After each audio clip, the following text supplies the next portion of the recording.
Continuamos. Agora o terceiro bloco do programa de hoje. Esse bloco você participa, manda sua mensagem para a gente, se identifica, viu? Se identifica que a gente tenta dar tempo aqui, ver se o tempo dá para a gente ler sua participação.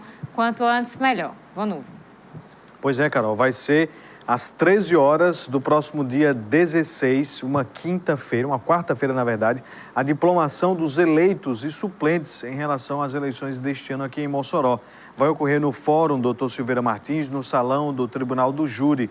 A portaria número 003/2020, que é assinada pelo juiz da 34ª Zona Eleitoral, Dr. Wagner Kelly Figueiredo, normatiza aí a diplomação do prefeito eleito, Alisson Bezerra, do Solidariedade, e do vice Fernandinho, do PSD, e mais 23 vereadores e seus suplentes. Por precaução quanto à pandemia da Covid-19, não vai ocorrer a solenidade pública, como é comum para esse tipo de acontecimento, em que a Justiça Eleitoral formaliza o entendimento do resultado das urnas. Os eleitos terão seus horários previamente agendados para que cada um receba seu diploma. O prefeito e o vice serão diplomados juntos e terão 20 minutos para assinar a ata e fazer fotografias. Os vereadores terão apenas 10 minutos. Em relação aos convidados, haverá restrição quanto à quantidade e também uso obrigatório de máscara de todos os participantes. Então, tudo controlado ali, Carol. Momento que deveria ser de festa, né? Ali de muitas fotos, de muitos abraços, de reencontros. A gente vê aí algumas destas restrições. Quando a gente compara com as campanhas eleitorais, né, este tipo de medida tomada pela Justiça Eleitoral, por que algo semelhante não foi feito durante a campanha para muitos, né? Evitando ali aquelas grandes passeatas, aqueles grandes encontros dos políticos, um verdadeiro carnaval fora de época. E aí agora a gente vê na diplomação a Justiça tomando aí seus cuidados. Fica meio assim, difícil de entender como é que uma coisa pode acontecer de um lado, não pode acontecer do outro, mas enfim, vai se seguindo aí o calendário da Justiça Eleitoral, né, das eleições do pleito deste ano. E ainda para dezembro tem aí, Carol, a prestação de contas aí dos eleitos, dos candidatos como um todo, né? É um evento realizado pela Justiça Eleitoral, faz parte do calendário eleitoral, a diplomação. Então, eles tomaram essa precaução aí, essa medida preventiva em relação à Covid-19. Nas movimentações de campanha, as movimentações são normatizadas, regulamentadas pela legislação eleitoral, mas a questão da pandemia já era uma definição que vinha da legislação estadual, através do decreto estadual, e a fiscalização deveria acontecer por parte ou do Estado ou por parte do município. Inclusive, no dia da eleição, Vonúvio, a gente tentou aqui, marcando nossas pautas para o dia, para a grande cobertura do dia da eleição, entramos em contato com a prefeitura, entramos em contato com o governo do estado e nenhum dos dois entes sabia quem realmente ia fiscalizar as ações da Covid em relação ao decreto estadual. Então, vocês veem como é que funcionou essa questão da fiscalização durante toda a campanha também. Ninguém viu essa fiscalização. Aqui comentamos sobre isso durante toda a campanha eleitoral, mas a realidade é que ficou aí suspenso no ar de quem era essa responsabilidade. Ficou por isso mesmo. É isso que aconteceu. Mas vamos seguindo em frente. A gente vê aí o aumento de quase 10 mil casos no Rio Grande do Norte aí nos últimos 15 dias em relação à Covid-19. E o que a gente sempre vem repetindo aqui todos os dias é: se cuide, você mesmo. Independente de fiscalização, independente de regras, de decretos estaduais ou municipais, vemos as recomendações sanitárias e a gente sabe o que é que já sabemos, o que é que podemos, o que é que devemos e que não devemos fazer para evitar a Covid-19, evitar de contrair a Covid e também transmitir para outras pessoas. Então, vamos manter os cuidados, o bom senso aí individual, vamos manter o cuidado com a gente, com o próximo, que aí já é um bom começo. Essa outra parte a gente vai cobrando aí dos poderes. Vamos aqui para as participações, tem muita gente participando. Rose do Costa e Silva, ela pergunta Como está o dilema do pagamento da Liga contra o câncer? O vereador sabe de alguma coisa em relação a esse repasse? Talvez não tenha informações suficientes para uma informação um pouco mais precisa. Mas até onde acompanhei, a Prefeitura está com uma programação de pagamentos mantido de maneira regular e nos próximos dias fará novos repasses à Liga do Câncer. Nós temos a... Desculpa, Carol, tem uma pergunta aqui do João Paulo Marques. Ele quer saber aqui do senhor qual é a preferência, o favorito do senhor para ser presidente da Câmara de Mossoró. Já quer antecipar um mês aí, viu, João Paulo? Não, eu de fato não teria condições de emitir uma opinião ou uma intenção de voto. Eu participarei da eleição na Câmara Municipal de Mossoró como um eleitor, da mesma forma que os outros colegas meus na Câmara Municipal de Mossoró. Estou esperando se aproximar um pouquinho mais a eleição da mesa diretora para escolher, dentre os candidatos, aquele que mais se encaixar na minha perspectiva política e administrativa. A gente tem aqui a participação do Francisco Gregório. Ele parabeniza por mais essa sua conquista. Quero salientar que gosto de política e, de fato, estou sempre acompanhando as mudanças e as novas regras de elegibilidade. Portanto, sem coligação proporcional facilita a probabilidade de candidatos sem grandes estruturas se elegerem. Como o senhor vê este fato? Olha, o fato de candidatos com grandes estruturas, que não têm grandes estruturas se elegerem, é algo muito positivo, não é? Porque você não pode, de fato, ter uma estrutura político-partidária que incentive e que favoreça apenas aqueles que têm grandes condições de conquistar um mandato. Isso não é saudável ao processo democrático. Por outro lado, também é motivo de reflexão o fato de você ter uma estrutura político-partidária que não permita o desenvolvimento e o amadurecimento de quadros políticos pela constância, pelo aprendizado, né? Então, se a cada eleição você tem, no caso da Câmara Municipal de Mossoró, uma renovação acentuada da maneira como nós temos observado nas duas últimas, nós não poderemos ter no longo prazo candidatos com maturidade suficiente para um exercício do seu mandato. Então, nós estaremos sempre recomeçando. A renovação, ela é boa, ela é necessária, ela precisa acontecer, mas ela precisa também estar acompanhada, equilibrado com essa possibilidade de amadurecimento dos quadros políticos. Então, hoje nós temos um dilema, um grande dilema, não é? Em ter que conciliar essas duas necessidades. Eu tenho recebido críticas, professor, de professores da rede pública do município, do estado, quanto às aulas remotas, principalmente críticas negativas por parte da educação estadual. Parece que o negócio está meio descontrolado lá, né, para computar as aulas que foram dadas, enfim. E aqui para o município me parece que está mais tranquilo quanto a isso. O que o senhor tem observado, né? A gente já está chegando ao final do ano letivo, né? As escolas já se preparando para esse final meio que duvidoso, né? Em virtude de tudo que aconteceu durante este ano. Mas o que o senhor viu de tudo que aconteceu na parte da educação com relação a esse trabalho remoto?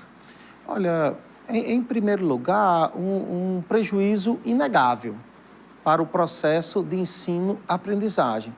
Os alunos da rede pública municipal, da rede pública estadual, dos demais sistemas de ensino, também no ensino superior, sofreram e estão enfrentando um prejuízo de conteúdo, né? Em algumas dessas redes, em algumas das modalidades de ensino, esse prejuízo é mais acentuado. Parece-me, é o que me parece, como você sinalizou, Vunovic, que o problema na rede estadual é maior do que na rede municipal, mas o prejuízo existe nas duas. E, de fato, o grande desafio para o próximo ano será como recuperar conteúdos que não foram trabalhados e que deverão e que precisarão se somar aos conteúdos do próximo ano, trabalhados conjuntamente para que os alunos não tenham esse tipo de prejuízo qualitativo. Nós temos aqui a participação do Niel, do Sumaré. Ele está aqui dizendo que já está ligado, já gosta do cenário político e liga todas as noites na gente. Muito obrigada, viu, Niel, pela sua audiência. Nós temos aqui Peraí, vamos chegar lá nas outras participações. Pessoal escrevendo aqui, o Fabrício das Tapiocas, vamos ver, ele lembrou aqui de uma coisa interessante para a gente falar. Ele perguntou, hoje a entrevistada não seria a vereadora Larissa? Ele ouviu o Meio-Dia Mossoró da última sexta-feira, viu? A vereadora lá mesmo, em entrevista no Meio-Dia Mossoró, anunciou que estaria aqui hoje. Realmente nós tínhamos marcado, mas ela desmarcou hoje durante a tarde, porque está com sintomas de gripe. Ainda não fez o teste da Covid-19, disse que vai fazer ainda, mas por enquanto está com uma gripe.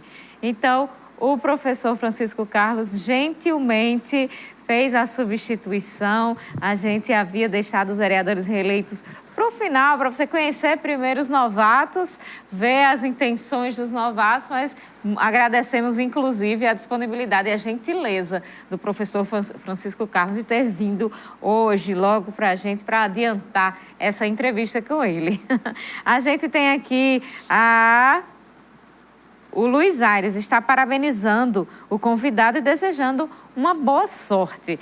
E aí eu complemento, vereador, como é que o senhor pretende, nessa nova legislatura, trabalhar os projetos, as ideias que o senhor sempre tem como foco, compensando talvez algumas falhas que o senhor possa ter observado durante as outras legislaturas? Carol, Vonúvio, telespectadores, embora eu avaliando como de fato os eleitores acabaram também entendendo dessa maneira ao me reeleger, que o nosso mandato é um mandato propositivo, um mandato de qualidade, isso não quer dizer que seja um mandato perfeito, que também não tenha falhas, não tenha necessidades de correção, de aprimoramento, de aperfeiçoamento. E eu, inclusive como professor, preciso ter essa capacidade, essa compreensão de perceber, de enaltecer qualidades, mas também de reconhecer falhas, deficiências, carências, omissões, para tentar melhorar. E eu acredito que é possível melhorar na próxima legislatura. Nós temos ideias que vão sendo trabalhadas vêm sendo trabalhadas desde o primeiro mandato, muitas foram implementadas, muitas foram executadas, outras ficaram pelo meio do caminho, por diferentes motivos. Inclusive leis que foram aprovadas, mas que ainda não estão sendo executadas. Então, nesse trabalho de continuidade, nós já temos por onde começar e, ao colocarmos os nossos esforços no terceiro mandato, nós já temos um trabalho relacionado à política de educação para o campo, de uma lei que já está aprovada e que precisa ser executada, o projeto Escola da Comunidade, que já é lei, que tem a pretensão de fazer com que os equipamentos educacionais da cidade de Mossoró, em especial os ginásios poliesportivos, que em geral ficam fechados nos finais de semana, sejam abertos para a comunidade. Nós temos a Lei de Responsabilidade Educacional, que eu preciso e devo colocar um pouco mais de atenção. Eu que idealizei ela já há 8, 10 anos atrás, preciso colocar mais atenção para que ela não se perca ao longo do tempo. A Lei de Responsabilidade Educacional, Carol, é uma lei que recebeu um prêmio nacional de gestão educacional e que a gente não pode permitir com que uma boa iniciativa como essa se perca ao longo do tempo. Então, tenho também um trabalho relacionado a esta área. O Código Municipal de Proteção e Bem-Estar Animal, uma legislação nova, eu posso dizer com tranquilidade, um dos melhores textos desta área entre todos aqueles que existem no Brasil, e não são muitos os que existem no Brasil, precisa também ser executado. Então, nós já temos um bom começo. Temos que aproximar ainda mais o nosso mandato de movimentos e de segmentos sociais, pessoas com deficiência, autistas, segmentos da zona rural. Esse mandato precisa ser, o futuro mandato precisará ser o mandato mais próximo dos setores e dos segmentos sociais. Nós temos aqui a Cássia Madrid, da Santa Delmira, parabeniza o vereador e diz que o eleitor já acordou e deseja que faça um bom mandato. Muito obrigado. A gente tem aqui mais participação chegando. O Antônio do Centro pergunta, na visão do vereador reeleito, a estrutura administrativa municipal em Mossoró já tem maturidade suficiente para uma escola em tempo integral a partir de 2021? Eu acredito que sim. Na realidade, a educação em tempo integral, ela começou a ser trabalhada no Brasil há cerca de 10, talvez 12 anos atrás.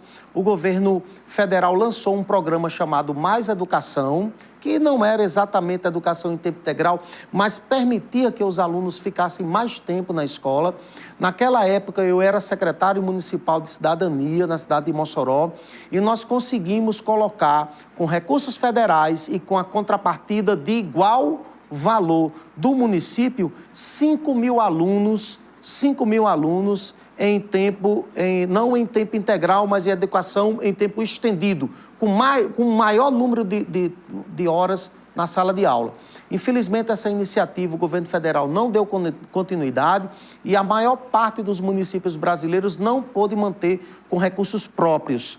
Hoje, nós temos essa necessidade, na realidade, é uma cobrança da sociedade brasileira e moçoroense a educação em tempo integral. Isso é compromisso, todos os candidatos se comprometeram com isso e a gente precisa, de fato, implementar isso, né? E acredito que há tempo e condições para isso. Vereador Francisco Carlos, muito obrigada por ter vindo conversar com a gente no cenário político de hoje. Quero agradecer pelo convite, dizer que estarei sempre à disposição, a satisfação é enorme poder estar aqui presente no cenário político, conversando e interagindo com o cidadão moçoroense. Fica aqui apenas a nossa dica, estaremos na Câmara Municipal à disposição de todos vocês. Muito obrigado. Obrigado, boa noite a todos e até amanhã. Muito obrigada mais uma vez, muito obrigada pela audiência. A gente se encontra amanhã às 7h25 da noite. Família Dias, amanhã eu trago a resposta de vocês. Até lá.